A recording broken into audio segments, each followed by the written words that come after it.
In terms of leadership with this team, Leland has had an enormous trust in his players and this team and how good they could be all year, and I think it's proven out over the course of time. Obviously, some additions they've made along the way, whether it's Delman Young and Doug Pfister, have helped, but Victor Martinez, from start to finish has been sort of an anchor in that room. And this is a young team still in a lot of ways, and so I don't know, there will be some problem areas come American League Division Series. So I think a guy like that in the middle of that order and in the middle of that clubhouse is key for them.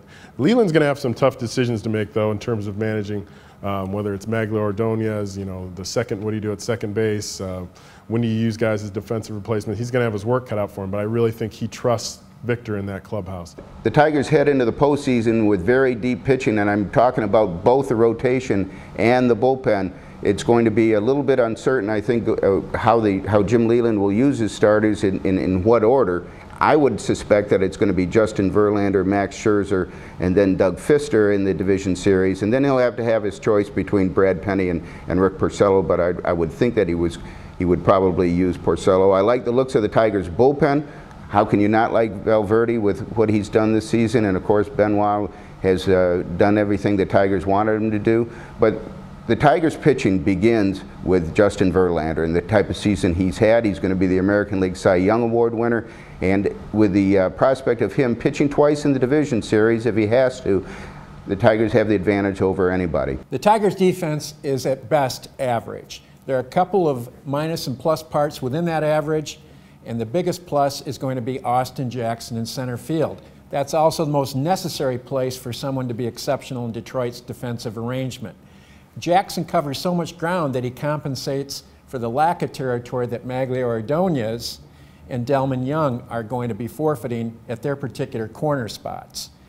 The infield gets a little bit more problematic. The Tigers across the board there have what you might call capable defense that rarely leans toward the extraordinary.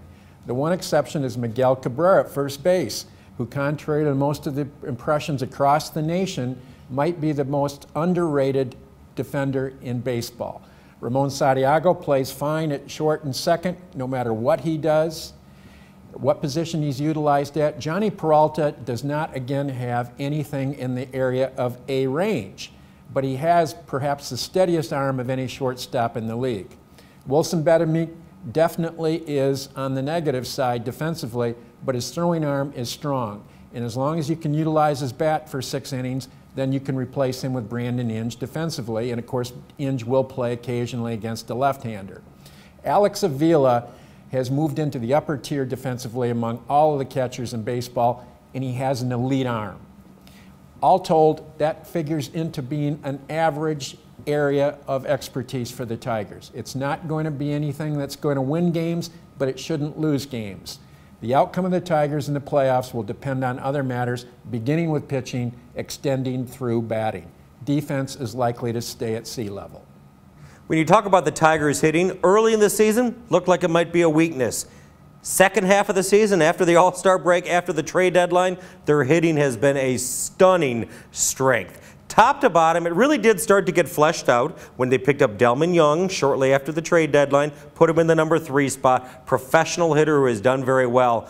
But really, up and down the lineup, career years by numerous hitters. We talk about Justin Verlander for AL MVP, rightly so.